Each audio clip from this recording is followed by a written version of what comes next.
اتنی قیمتی چیز ہے نا دودھ، اتنی زبردست چیز ہے، لوگ دودھ کی قدر نہیں کرتے حقیقت میں.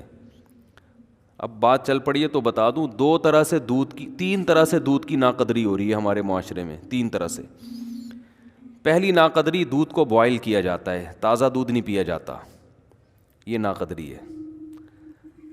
آپ کو قدرت نے جس انداز میں دودھ دیا ہے نا اسی میں پیو. بوائل کر کے اس کی جو اجزائے ترکیبی ہے نا اس کو چینج بولو نا نہیں کرو. ہمارے نبی نے، میرے علم میں کوئی ایسی حدیث نہیں ہے زندگی میں کبھی دودھ ابال کے پیا ہو.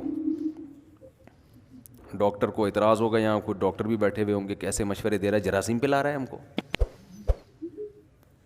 تو دودھ جب نکلتا ہے اس میں جراثیم نہیں ہوتے، بعد میں پھر جراثیم آتے ہیں اس کے اندر، جب رکھا رہے گا تو جرمز بھی آتے ہیں.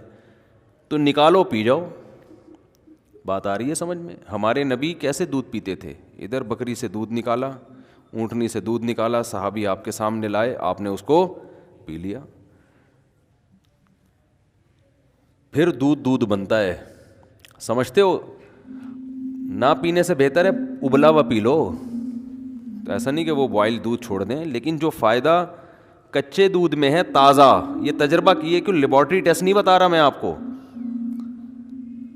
یہ مشاہدہ ہے، کر کے دیکھو پتہ چلے گا. بوائل دودھ آسانی سے ہضم نہیں ہوتا. کچا تازہ دودھ جو گرم گرم تھنوں سے نکلتا ہے پی جاؤ فوراً نکال کے. لیکن وہ کون کرے گا؟ ایکچولی بکری پالنی پڑتی ہے، گائے بھینس، اور ایکچولی یہ تو مرو پھر. جو خدا نے جو تمہیں نعمتیں دی ہیں وہ تم استعمال نہیں کر رہے. دیکھو میں بار بار کہتا ہوں، نیچر کبھی تبدیل نہیں ہوگی چاہے سائنس کتنی ترقی کر جائے. تو فطرت چینج بولو بھائی نہیں ہوتی. اللہ نے ہمیں جو چیزیں کھانے کے لیے دی ہیں، اب دیکھو دیسی مرغی کا ذائقہ ہی الگ ہے، اس کی طاقت ہی الگ ہے. وہ نیچرل ماحول میں پلتی ہے، اس کا سوپ بنا کے پیو، ہڈی چباؤ چبے گی نہیں. فارمی چکن پتہ ہی نہیں چلتا ہڈی شروع کہاں سے ہو رہی ہے، اس کی گوشت ختم کہاں ہو رہا ہے، ہڈی شروع کہاں ہو رہی ہے. ایسی مرمری سی ہڈیاں ہوتی ہیں. اس مرغی کو اٹھا کے یوں پھینکو گے کوئی دوبارہ اٹھنے کی گارنٹی نہیں ہے. تو پنجرے میں پیدا ہوئی، پنجرے میں بڑی، انسانی تصرف ہو گیا نا اس کے اوپر. تو دودھ جس کی اللہ قرآن میں تعریف کر رہا ہے، قرآن میں اللہ نے جن پھلوں کی اور جن خوراکوں کا تذکرہ کیا ہے نا، وہ صحت کے لیے بہت بہترین چیزیں ہیں، وہ بہترین چیزیں ہیں. تو اس میں دودھ کا اللہ کیسا تذکرہ کرتا ہے. ان لکم فی الانعام لعبرہ. ہاں میں بتا رہا ہوں دودھ میں تین کیا کرتے ہیں انسان، دودھ کے ساتھ تین ظلم ہوتے ہیں. ایک کم درجے کا ظلم ہے کہ بوائل کر لیتے ہیں اس کو، تازہ نہیں. وہ اگر تازہ نہیں ہو تو پھر بوائل کرنا پڑے گا آپ کو، یہ بھی ذہن میں رکھیں. ایسا نہ ہو یہ گوالے جو دودھ دے رہے ہیں یہ کچا پینا شروع کر دیں. ان کو تو پتہ نہیں مینڈک نکال چھلنی سے کیا کیا نکالا جاتا ہے، لال بیگ اور مینڈک سب نکل کے ہمارے پاس آتا ہے.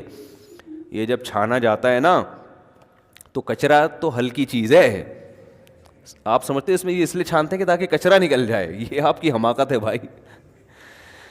میں حیران ہو رہا ہوں آپ کو. آپ مجھے بتاؤ یہ جو گوالے دودھ چھان کے دیتے ہیں کیا کچرا نکال کے؟ یہ مینڈک، لال بیگ، مکوڑے، گوبر، جو گائے کے پیشاب کی چھینٹیں جو گائے بھینس جب پیشاب کرتی ہے نا، اور اپنا بھی پسینہ ہوتا ہے ان کا اس میں گوالوں کا، کیونکہ اتنی بھینسوں کا دودھ نکال کے اپنا پسینہ وسینہ. تو اس کے لیے بوائل کیے بغیر پیا نا تو پھر مر گئے. وہ تو بوائل. تو پہلا دودھ کے ساتھ انصاف یہ ہے کہ وہ کیسے پیا جائے؟ تازہ. یہ پہلی بات ہے. نمبر 2، دوسرا ظلم کیا ہو رہا ہے؟ پتی ڈال دیتے ہیں دودھ کو، دودھ پتی بنا دیتے ہیں. دودھ کا کیا ہو گیا؟ بیڑا غرق. تیسری ناانصافی، جو سب سے بڑی ناانصافی ہے، لوگ بڑے فخر سے کہتے ہیں ہم صبح 1 گلاس دودھ پیتے ہیں. پیتے کب ہیں؟ جب 2 پراٹھوں سے پیٹ بھر چکا ہوتا ہے ان کا. جب 2 پراٹھے کھا کے پیٹ ان کا کیا ہو چکا ہے؟ بولو، بھر چکا ہے. تو اتنا پھوڑنے کے پہ دودھ کا اثر نہیں ہوتا. وہ تھوڑا بہت فائدہ ہوگا، وہ تو تباہی ہے. ہم نبی کی سیرت میں دیکھتے ہیں کہ آپ صلی اللہ علیہ وسلم دودھ کیسے پیتے تھے. کیا پورا کھانا کھانے کے بعد پھر آخر میں 1 گلاس دودھ کا یا دودھ پیتے تھے؟ ایسا نہیں ہے. ہمیں نبی کی سیرت میں یہ ملتا ہے کہ جب شدید بھوک لگتی تھی نا تو بعض دفعہ پیٹ بھرنے کے لیے دودھ پیا جاتا تھا. کیونکہ جب بھوک لگتی ہے نا ٹائٹ. تو معدہ آپ کا ہر چیز کو بدن کا جز بنانے کے لیے تیار ہوتا ہے. ایسی کنڈیشن میں جب دودھ آنتوں میں جاتا ہے تو معدہ اسے بھرپور طریقے سے جذب کر کے ہڈیوں میں پہنچاتا ہے. آنکھوں کی بینائی تیز ہوگی, بال گرو کریں گے. تو دودھ بذات خود ایک خوراک ہے. رات کو دودھ اس وقت پیو جب کھانا نہ کھاؤ, رات کو پھر 1 گلاس دودھ پی کے سو جاؤ, یا صبح بہت ہلکا ناشتہ کر کے پھر 1 گلاس دودھ پیو.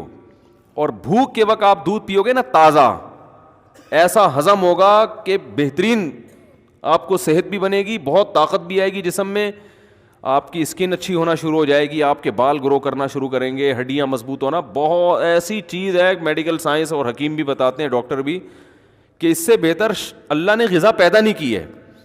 اس میں سب کچھ ہے. اس کی سب سے بڑی دلیل یہ ہے کہ 6 مہینے بچہ صرف دودھ پیتا ہے اور ساری چیزیں گرو کرتی ہیں, اس کی ہر چیز پرفیکٹ ہوتی ہے اس کی. اس کا مطلب سب کچھ اللہ نے کس میں رکھ دیا؟ دودھ میں رکھ دیا. ہاں اس کے بعد اس کو اناج بھی چاہیے, تو سارا دن دودھ نہیں ہے, لیکن اس طرح سے تو دودھ پیے گے. اور میں جانتا ہوں ایسے لوگوں کو جن کی 99 سال عمر ہوئی, وہ 3-3, 4-4 کلو دودھ پیتے تھے, لیکن وہ ایسے پیتے تھے کہ عادت ڈالی, آہستہ آہستہ آہستہ آہستہ عادت ڈالی. پھر واکنگ بھی کر رہے ہیں, جاگنگ بھی کر رہے ہیں, جو بھی ان کی ایکٹیویٹی ہے, محنت مزدوری, تو آہستہ آہستہ جب عادت پڑتی ہے تو 3-3, 4-4 کلو بھی. وہ تھے بڑے لہیم شہیم, آپ نہیں 3 کلو کہیں پی لیں تو اتنی جگہ ہی نہیں ہے, جائے گا کہاں وہ. تو ہمارے نبی صلی اللہ علیہ وسلم کیسے پیتے تھے؟ جیسے مثال ملتی ہے نا کہ آپ صلی اللہ علیہ وسلم بھوک سے بیتاب تھے, تو دودھ کا ایک پیالہ آیا. حضرت ابو ہریرہ رضی اللہ تعالیٰ عنہ فرماتے ہیں کہ سب صحابہ بھوکے تھے, سب کو بھوک لگ رہی تھی. تو حضرت ابو ہریرہ فرماتے ہیں کہ نبی نے مجھے حکم دیا کہ سب کو پلاؤ. تو فرماتے ہیں ایک پیالہ دیکھ کے مجھے خیال ہوا کہ میری باری میں تو 2 گھونٹ بھی نہیں آئیں گے, اور سب شدید بھوک کی حالت میں. تو حضرت ابو ہریرہ نے پلانا شروع کیا. نبی کا معجزہ تھا, اس میں برکت ہوئی. وہ دودھ کا پیالہ ختم ہونے کا نام لے ہی نہیں رہا. سب نے سیر ہو کے پیا. پھر نبی نے حضرت ابو ہریرہ سے فرمایا پیو. یہ بالکل خالی پیٹ ہیں, جب شدید بھوک سے نڈھال ہو رہے ہیں, اور اس وقت کیا پیا جا رہا ہے؟ دودھ. آپ نے حضرت ابو ہریرہ سے فرمایا پیو. فرماتے ہیں میں نے پیا. فرمایا اور پیو. بار بار پلانے کے بعد حضرت ابو ہریرہ نے فرمایا کہ قد شبعت, میں سیر ہو چکا ہوں, مزید پینے کی گنجائش نہیں ہے. اب سمجھ میں آیا دودھ کیسے پیا جاتا ہے؟ نہیں آ رہا میرا خیال ہے سمجھ میں. وہ پراٹھے کھا کے تھوڑی بیٹھے ہوئے تھے, یہ بریانی اور برگر کھا کے پھر تو وہ تباہی ہے. گیس بنائے گا, پتہ نہیں جو دھماکے ہوں گے وہ آپ خود اس کے ذمہ دار ہیں. اس کا نہ گوالا ذمہ دار ہے, نہ بھینس ذمہ دار ہے. وہی لوگ کہتے ہیں نا دودھ پی کے پتہ نہیں کہ دھماکے شروع ہو جاتے ہیں.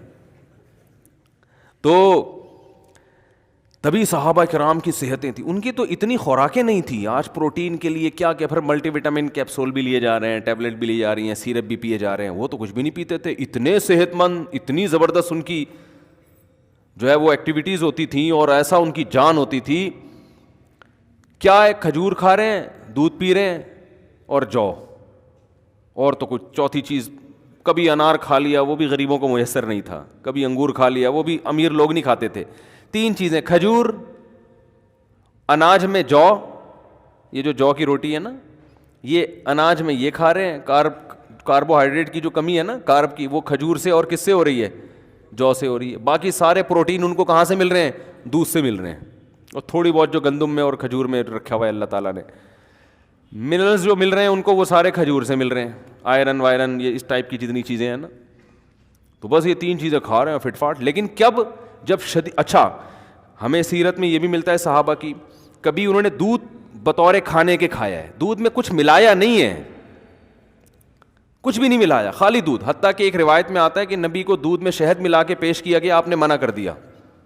منع کرنے کی وجہ یہ تھی کہ مجھے دنیا سے رغبت نہیں ہے, یہ تو بہت ہی خوبصورت مشروب ہو گیا نا, تو دنیا سے بے رغبتی کی وجہ سے کہ 2 چیزیں ملا کے نہیں پیوں گا میں. جائز ہے دودھ میں شہد ملا کے, فائدہ مند بھی ہے, لیکن ہمارے نبی نے بہرحال ایک روایت کے مطابق نہیں پیا کہ خالی دودھ یا صرف شہد, دونوں کا کمبینیشن نہیں. تو ہم دیکھتے ہیں صحابہ کی سیرت میں بھوک لگ رہی ہے تو مکمل دودھ سے پیٹ بھرا ہے بس, اور کچھ بولو نہیں. آج کوئی ایسا کرتا ہے؟